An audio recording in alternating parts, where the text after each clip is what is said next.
आपने यदि कल का वीडियो देखा होगा तो आप ये समझ चुके होंगे कि जो कल मैंने कहा था वही हुआ। पेपर की जो जीएस थी वो इतनी कठिन आ गई कि बच्चे कर नहीं पाए। कठिन मैं इस हिसाब से नहीं कह रहा हूँ कि बहुत सरल भी क्वेश्चन थे, सरल थे पर 8 से 10 क्वेश्चन, बाकी कठिन क्वेश्चन थे।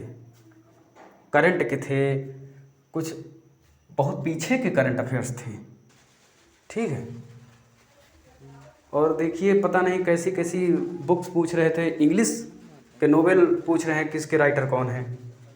तो जीएस कठिन थी, सबके लिए कठिन थी, परंतु हिंदी और रीजनिंग ये सब, मैथ ये सब करने के लायक थी, बढ़िया आप कर सकते थे। परंतु जो सबसे पहले जीएस में उलझ गया, ठीक, उसके ज़्यादा क्वेश्चन नहीं हो पाए। बहुत से बच्चों का कहना है कि उनके बस 90 से 100 के बीच में ही क्वेश्चन कर पाए हैं बस। तो मैंने पहले ही कह दिया था कि अगर आप क्वेश्चन नहीं कर पा रहे हैं तो आपको तुक्का लगा देना है।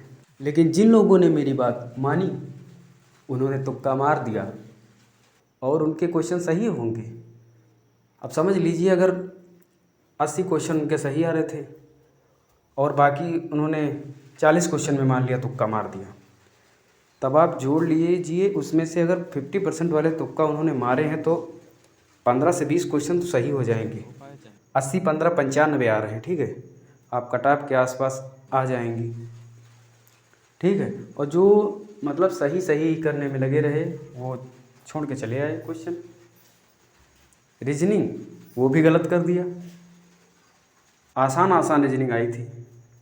ब्लड रिलेशन के कितने क्वेश्चन आ गए, लेकिन अब जिसकी तैयारी मजबूत नहीं थी वो नहीं कर पाया।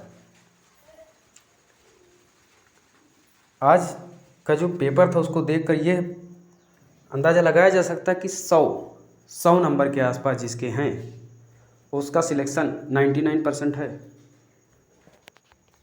ठीक है। और जो नॉर्मलाइजेशन होगा उसका भी उसे लाभ ही मिलेगा, परंतु जिसने तुक्का मारा है उसको मैं नहीं कहता नॉर्मलाइजेशन में लाभ मिलेगा, क्योंकि यदि गलत क्वेश्चन ज़्यादा हुए हैं तब नॉर्मलाइजेशन का फ़ायदा नहीं मिल पाएगा। अब जिन लोगों का पेपर कल है, परसों है, अगले दिन है या उससे अगले दिन है, तो उनके लिए यह एक बढ़िया चांस है कि वो पेपर को एनालाइज करें, देखें कि यदि जीएस कठिन आ रही है तो जीएस के पीछे क्यों भागना यार। जब मैथ अपना कर लो, अगर मैथ नहीं आती तो रीजनिंग इंग्लिश तो कर ही लोगे। रीजनिंग इंग्लिश यदि आप पूरे क्वेश्चन कर लेते हैं, ठीक है, और 10-12 क्वेश्चन जीएस के कर लेते हैं, तब आप 2-4 क्वेश्चन मैथ के कर लेते हैं, इतने में आप कट ऑफ के आसपास आ जाएंगे। तो अपनी मजबूती बनाइए हिंदी में, अपनी मजबूती बनाइए रीजनिंग में, एक भी क्वेश्चन छूटे ना और एक भी क्वेश्चन गलत होने ना पाए, और समय से कम समय में ही आप इन दोनों पोर्शन को कर सकें, ठीक है।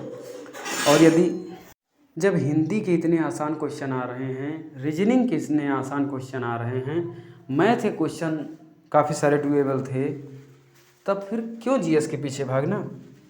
जीएस का जो क्वेश्चन आपको आ रहा है वो आप करिए, ठीक है। लगभग 15 से 20 क्वेश्चन तो आप कर ही लेंगे, 40 के आसपास क्वेश्चन आएंगे जीएस के आपके। तो उसमें से यदि आप 15 से 20 क्वेश्चन कर पा रहे हैं तो ठीक है, हिंदी के सारे करिए और रीजनिंग के सारे कीजिए, और यूं ही नहीं करिए, पूरे सही करिए, ठीक, पूरे करिए और सही भी करिए। और मैथ के 8 से 10 क्वेश्चन आप कर लीजिए, बस आपका सिलेक्शन पक्का, ठीक है। करीब 50 के आसपास रीजनिंग आती है, ठीक है, और 40 से 45 तक आता है हिंदी। तब आप समझ सकते हैं कि 95 क्वेश्चन तो यूँ हो गए, 90-95 क्वेश्चन, और इसमें यदि आप जीएस के जोड़ देंगे 15, 105 हो गए, और मैथ के 8-10 क्वेश्चन कर लिए गए तो 115 क्वेश्चन हो गए। 115 मतलब 230 नंबर। 230 नंबर में कहाँ सिलेक्शन रुकेगा यार, 60,000 वैकेंसी हैं, 60,000 प्लस। तो आप ज़्यादा परेशान मत होइए, जो पोर्शन आपका मजबूत है उसको और मजबूत करिए, इधर उधर भागने की ज़रूरत नहीं है।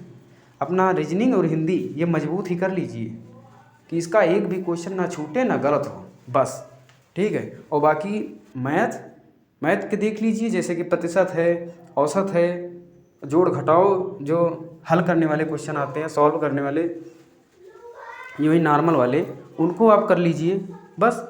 मैथ के कर लेंगे, जीएस के जो आता है वो आता है, नहीं आता तो नहीं आता। जीएस के कुछ कर लेंगे, बस आपका सिलेक्शन पक्का। ठीक है, तो अपनी हिंदी और रीजनिंग को बहुत कायदे से मजबूत कर लीजिए। ठीक है, हाँ, यही मैसेज है आप लोगों के लिए। और जिनका कल या परसों या आगे पेपर है उनके लिए यह सोचना बहुत ज़रूरी है। ठीक है, बेस्ट ऑफ लक, पेपर दीजिए फिर देखते हैं। धन्यवाद।